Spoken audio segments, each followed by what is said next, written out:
Hey everybody, it's Andrew Martin coming to you with another message. It is Tuesday, June 3rd. Happy June. I hope that your week and your month are both off to a good start.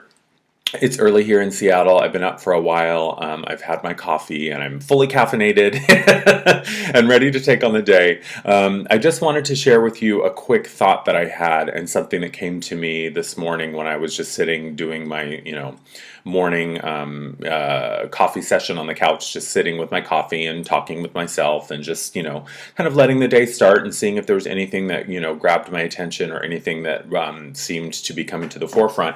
And I remembered when I was a kid, I used to take piano lessons, and from about age 5 to age 18, I took piano lessons, so quite some time. And I remember this was towards the latter part of my piano lesson, so I was probably 16 or 17, and I was playing a particularly complicated piece. It was a pretty long piece of music. The name escapes me at this point. Forgive me, I can't remember.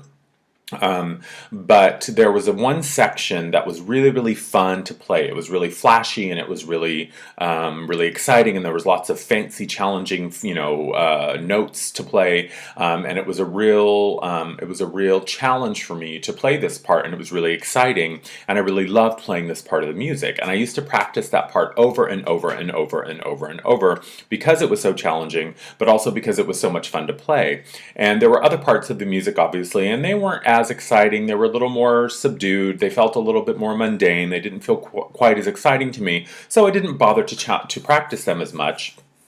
And my piano teacher, I remember this was after I'd been practicing this for a couple of weeks, and I was at my weekly lesson, and I was playing the piece of music for her, and she commented on it. She said, "I can tell that you like this one section better, the fast, kind of challenging, flashy part." She said, "I can tell that you like this section better than you like the other parts." And I said, "Well, why is that?" And she said, "Well, because the passion and the emotion that you put into that part of it, and the excitement that I can feel when you're playing that part of it," she said, "it's palpable. I can feel it." She said, "But those other parts of the song, I can tell aren't as exciting to you, and you're really not as jazzed about them." She said, "But I want to make sure that you understand that this whole piece of music is one singular composition. And the composer created this whole composition to be played with love, and be played with passion, and be played with commitment, and to be practiced as a whole piece of music." She said, "Don't forget about the other parts of the composition that may not feel as exciting or as challenging." She said, "But because they're just as important to the whole composition as the other more fun parts to play." And that kind of stuck with me over the years, and it's something that from time to time I think about, and I think it's a really good metaphor for just how we live our lives, and especially with the upcoming energies of June. I said in my last video that June is going to be a little bit more laid back, a little more subdued. It's not going to feel as challenging as some of the other months have felt, and July is definitely when things are going to start to ramp up again. But that doesn't mean that June is not going to have its share of things for us to be aware of and things for us to take note of. June, we are definitely going to see some of the seeds of that we had planted in May start to sprout, and some of the fruits of our labor start to come to fruition and start to be ripe for the picking.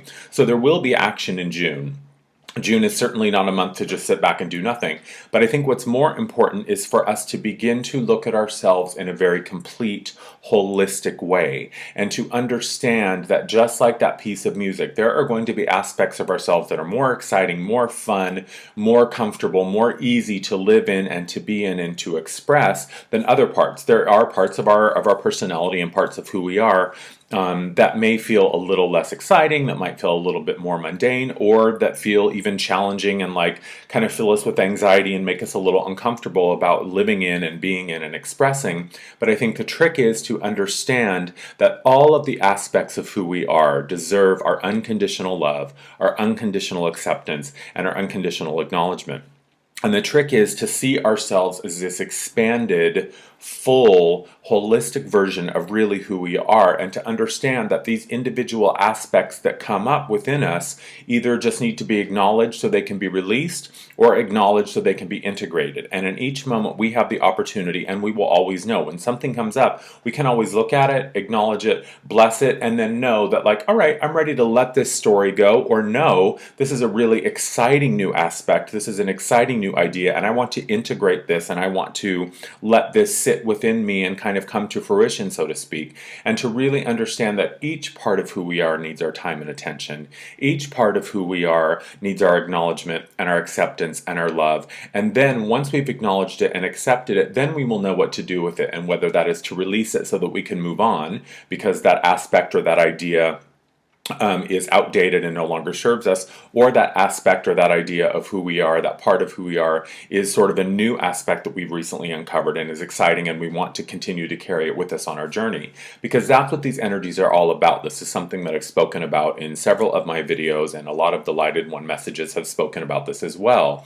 That the energies that are coming in right now, the point to all of this is to really purify and to wash away any part of ourselves that is not coming from truth, that is not coming from love, that is not coming from the heart, and to really allow that process to continue, but to know that we really are the composition. We are the symphony. We are the complete and total masterpiece. We are not necessarily only the notes or only the passages or only the brush strokes, if you want to use the painting analogy. So to really look at everything that comes up, to acknowledge it, to bless it, to love it, and to accept it, and then to let it do what it needs to do, either to be released or to be integrated. So I just wanted to share this idea with you, is for us to be the symphony, not just the notes, to be the entire composition, not just the phrases, to be the entire, work of art, not just the brushstrokes, to be the entire novel masterpiece and not just the words. Because while those individuated parts of each creation are important, and without them we would not have the total composition, ultimately what is really the most exciting thing is to look at the whole total composition as a package of all of those different aspects. Just to throw another metaphor at you, it's kind of like the drops of water in the ocean, or a bucket of water from the ocean. We can take a certain aspect and to take a bucket full of ocean water, and we can look at that bucket of ocean water as an individuated aspect of who we are. But that bucket of water is no more or less the ocean than any aspect of ourselves as any more or less who we are. And once that bucket of water is poured back into the ocean, you're going to be hard pressed to identify, well, is this the part that I had in the bucket? Is this the same bit of the individual aspect that I was just looking at? Or is this part of something else? And to really begin to look at ourselves as a whole being, as a multi-layered, multifaceted being, and not to get hung up on one little part of who we are. So when those aspects come up that feel more exciting and that feel more alive and that feel more fun, enjoy them, experience them, and know that that's part of who we are. Just like when those aspects of who we are that feel a little more uncomfortable, or we don't really like looking at those parts of ourselves or expressing those parts of ourselves, to know that that is just as much a part of who we are as the other aspects. And the key and the trick is to look at that and to acknowledge that and to bless that, just in the same way that we do the more exciting, more easy to love parts, but neither one of them define us any more than the other, for they are only an aspect of who we are. So don't get caught up in identifying yourselves with one aspect of who you are. Allow it to be integrated into the fullness, into the wholeness of who you are, and continue to go with the flow. And you will continue to see these things that at one point had seemed challenging or uncomfortable or awkward or were a part of you that you didn't really want to look at. They will become something that is either familiar and we'll begin to understand it and we can love it and integrate it, or we can love it and release it and let it go. Either way, ultimately, the point is to love it, to acknowledge it, to bless it, and to move on, and to not get stuck into one area. Just like with the piano lessons, my teacher was so wise, and who knew that her words would come back to me so many years later, for her to say, don't just focus on the fun, exciting, wonderful parts. Focus on all of the composition. Focus on the entirety of it, and know that each individual phrase and each individual note is just as important to the final composition as the fun, exciting parts are. Because all of them, the composer decided that all of them were crucial to this creation, and all of them needed to be included in this creation. And without any one aspect, without even one single note, the creation and the composition would not be the same.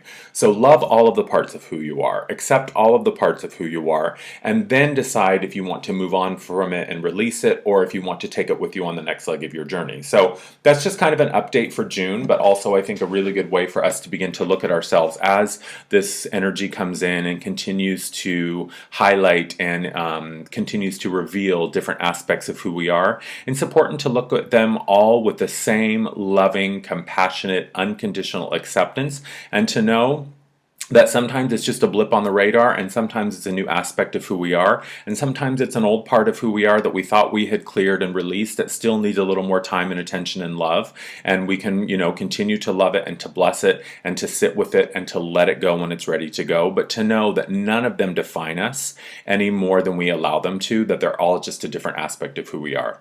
So that's my message for today. I thought it was going to be a short one, but it looks like it's coming in at just about 10 minutes. So my point is, be the symphony, not just the notes. I thank you always for watching. If you're interested, you can go to my website. You can check me out there for videos and for my artwork and for my channeled messages, or you can go to my Facebook page if you want to follow me there for daily inspirational messages and some other stuff that I share there. I hope that you're well. I hope that you're happy. I hope you have a fantastic June. Thanks for watching, and I'll talk to you soon. I love you. Bye-bye.